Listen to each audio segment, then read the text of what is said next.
When armies occupied civilian neighborhoods during World War II, food became more than nourishment. It became leverage, punishment, and power. Occupying forces did not simply requisition food to feed their soldiers. They used hunger to control populations. Families who failed to surrender food faced fines, beatings, deportation, or worse. Yet across Europe and Asia, civilians quietly resisted by hiding specific foods that could sustain life when ration systems collapsed. Before anything else, subscribe to Survival Archives and share this with anyone who studies real survival history, because what you are about to hear is not folklore. These were deliberate food-hiding strategies refined under threat, and many of them still apply wherever scarcity and control exist today. Bread was the most aggressively seized food in occupied territories, which is precisely why families learned to hide flour instead. Flour could be transformed into bread, dumplings, porridge, or thickened soups, yet it was easier to conceal than finished loaves. Families hid flour inside false walls, beneath floorboards, and inside sacks labeled as animal feed. Some mixed small amounts into plaster or stored it in sealed jars buried in gardens to avoid detection dogs. Flour's value was not just calories. It represented flexibility. A household with flour could adapt meals based on availability, making it one of the most dangerous foods to be caught hiding. Potatoes were another staple occupying forces targeted, yet they were also one of the easiest foods to disguise. Families buried potatoes in shallow underground caches lined with straw to prevent rot. Others stored them beneath firewood piles or mixed them with animal feed stores. Potatoes could survive cold, provided calories, and could be eaten in countless forms. What made them especially valuable was their ability to sustain entire families with minimal preparation. In many regions, possession of excess potatoes alone was grounds for punishment, which is why hiding methods became increasingly sophisticated as the war progressed. Animal fats were among the most tightly controlled food items of the war. Butter, lard, and rendered fat were essential for cooking, caloric density, and survival through winter. Families hid fat inside sealed ceramic containers, disguised as industrial grease or buried in cellars. Some wrapped fat in cloth and submerged it in wells where cool temperatures preserved it. Fat was critical because it allowed other foods to be used efficiently. Without fat, even bread and vegetables failed to sustain strength. Occupying forces understood this, which is why fats were confiscated aggressively whenever found. Eggs were hidden constantly despite their fragility. Families would conceal eggs inside haystacks, bury them in ash to extend their shelf life, or store them in lime water to prevent spoilage. Chickens themselves were often hidden or even relocated at night to avoid confiscation. Eggs really represented renewable protein, and any household capable of maintaining egg production quietly could survive ration collapses far longer than those without. The methods used to preserve eggs during occupation, later influenced modern long-term food storage techniques. Dried legumes such as beans, peas, and lentils were among the most valuable hidden foods of the war. They stored well, provided protein, and were kind of difficult to detect when mixed with other materials. Families hid them inside sacks of grain chaff under false bottoms in containers or sewn into fabric bags, disguised as insulation.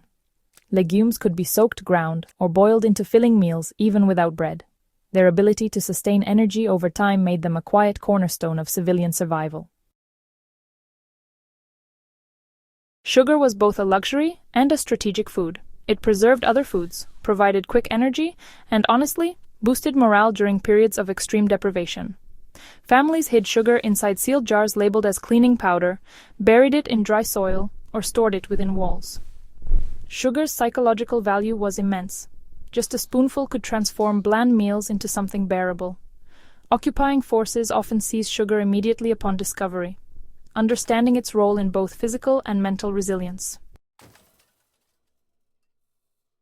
Preserved meats were among the most dangerous foods to hide, yet families did so anyway. Smoked sausages, cured pork, and dried meat were concealed inside chimneys, false ceilings, or hidden compartments beneath furniture. The smoke residue helped mask scent, reducing detection by patrol dogs. Meat provided protein and fat in one package, making it invaluable. Many families risked severe punishment to preserve even small quantities because meat could prevent starvation during harsh winters. Root vegetables beyond potatoes were also hidden extensively. Turnips, beets, carrots, and parsnips were buried in root cellars, disguised as structural foundations or hidden beneath livestock areas. These vegetables stored well and could be eaten raw, cooked, or fermented. Their resilience made them reliable food sources long after surface supplies were confiscated.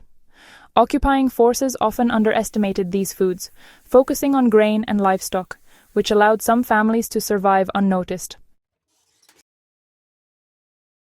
Dairy products beyond butter were hidden whenever possible. Cheese was especially valuable because it aged well and concentrated nutrients. Families wrapped cheese in cloth, buried it in cool soil, or stored it inside hollowed beams. Milk itself was harder to hide, but some families fermented it into yogurt or curds to extend shelf life. Dairy provided protein, fat, and calcium, making it a crucial survival food.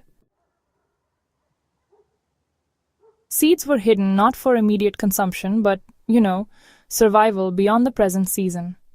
Families concealed vegetable seeds inside walls, furniture, and even clothing seams. Possessing seeds meant food independence once immediate danger passed. Occupying forces often seized seeds deliberately to ensure long-term dependence. Those who hid seeds quietly preserved future harvests and, honestly, community recovery. Honey was, honestly, one of the least obvious yet most powerful foods hidden during the war. Beekeepers would hide hives deep in forests or sometimes even disguise them as wild colonies. Honey never spoiled, it provided energy, and it served a lot of medicinal purposes as well. It sweetened otherwise unbearable meals and helped preserve fruits when sugar just wasn't available.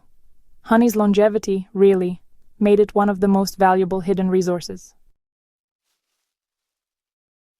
Salt was another strategic food and often overlooked. It preserved meat, helped prevent deficiencies, and, made otherwise inedible food tolerable. Families hid salt inside walls, buried sealed containers, or even disguised it as construction material. Without salt, preservation was just impossible. Occupying forces often controlled salt distribution precisely for this reason. What unified all these foods was not just their nutritional value, but control. Families hid foods that allowed for flexibility, preservation, and honestly, independence. They avoided hiding items that spoiled quickly or drew unwanted attention. Every hiding place was chosen based on silence, scent, and plausibility. These practices, they weren't acts of hoarding, they were acts of survival. Families calculated risk carefully, hiding small amounts across multiple locations rather than storing everything together. So, discovery of one cache did not mean total loss. This decentralized approach is actually still taught in modern survival planning today.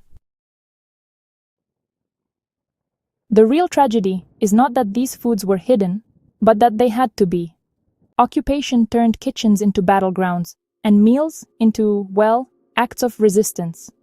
The ingenuity shown by civilians under threat remains one of the most overlooked aspects of World War II survival. If you value history that reveals how ordinary people endured extraordinary conditions, go ahead and subscribe to Survival Archives, and share this with others who understand that survival is not only fought with weapons, but with preparation, discipline, and quiet defiance.